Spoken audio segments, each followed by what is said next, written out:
महात्मा था। उस महात्मा के पास में 4 देवी आती। वो देवी चारों की चारों आकर कहने लगे, बोले महात्मा जी जिंदगी भर तक मैं तेरी नौकरी करांगी और मोक्ष के द्वार तक पहुंचाने की हमारी जिम्मेदारी है, लेकिन तेरा मुखार बंद से कह दे एक दफा, तेरे मुंह से एक दफा कह दे हम तेरे शरीर में निवास करना चाहती है। तो महात्मा कहने लगे भाई आ जाओ, लेकिन नाम बताते जाओ, कौन कौन सी जगह होगी, अपना अपना स्थान ग्रहण करती जाओ। तो पहली कहने लगी मैं हूँ बुद्धि, तेरे मस्तक में निवास करूंगी। बोल भाई बुद्धि के बिना तो इंसान का पिंजरा बिल्कुल सूना होता है, तेरी जरूरत सबसे पहले बुद्धि मस्तक में निवास करगी। दूसरी कहने लगी मैं हूँ शर्म, तेरे नेत्रों में निवास करूंगी।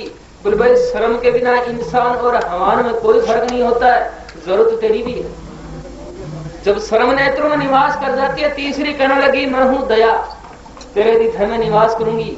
बोले भाई दया के बिना संत भी कसाई माना गया, जरूरत तेरी भी है। दया जब हृदय में निवास कर जाती है। चौथी कहने लगी मैं हूँ ताकत, जो तेरे रोम रोम जरे जरे में निवास करूंगी। बोले भाई ताकत के बिना इंसान के पास में घोर अंधेरा होता है, जरूरत तेरी भी है। वो चारों की चारों सदनों अपनी अपनी जगह निवास कर जाती हैं। ये संसार के अंदर भली और बुरी का संसार में एक नर और मादा की तरह जोड़ा बताया। 4 बदमाश हो रहा था, बाबा जी मैं भी तेरा शरीर में बढ़ाऊंगा। बोले भाई सीट रुकी पड़ी है। बोला सीट 60 में सब खाली कर लेंगा। तू तेरा मुंह से कह दे एक दफा, राजी तो राजी ने देख ले, तू 1 में 4। बोले भाई नागासुराम भी डरते थे। आ जाओ नाम बताता जाओ, कौन कौन सी जगह होगा, आप आपकी जगह रोकता जाओ। तो पहला कहने लगा मैं हूं क्रोध, तेरे मस्तक में निवास करूंगा। बोल भाई वहां तो बुद्धि का निवास है। बोले महात्मा जी बुद्धि को बिल्कुल सत्यानाश कर दूंगा और मेरा 1 लाख राजपाट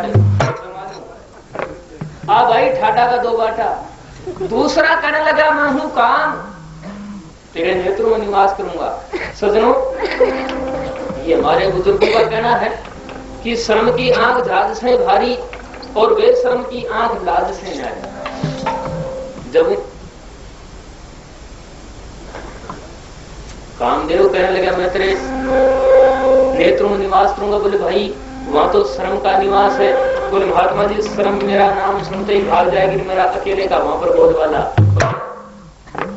तीसरा जब कहने लगा मैं हूं अहंकार, घमंड, जो तेरे हृदय में निवास करूंगा। बोले भाई वहां दया का निवास है। बोला ये बात की चिंता करना है तुम्हारे, दया मेरी ताबेदार बनकर रहेगी, मैं उसका अफसर बनकर रहूंगा। दया को मेरी नौकरी करनी पड़ेगी, बेचिंता है, दया मेरा इशारा करना चाहिए। चौथा कहने लगा मैं हूँ रोग, जो तेरे रोम रोम में निवास करूंगा। बोले भाई वहां ताकत है। बोले ताकत मेरा खाना है, ताकत में खा जाऊंगा तो सारो खेल बंद। कहने का मतलब सजनों भगवान के भजन के बिना दुनियादारी के धक्के पहले में इंसान आकर चला जाता है और अपनी असली कमाई को भूल जाता है, जो इंसान तेरे को उस समय में काम आती है।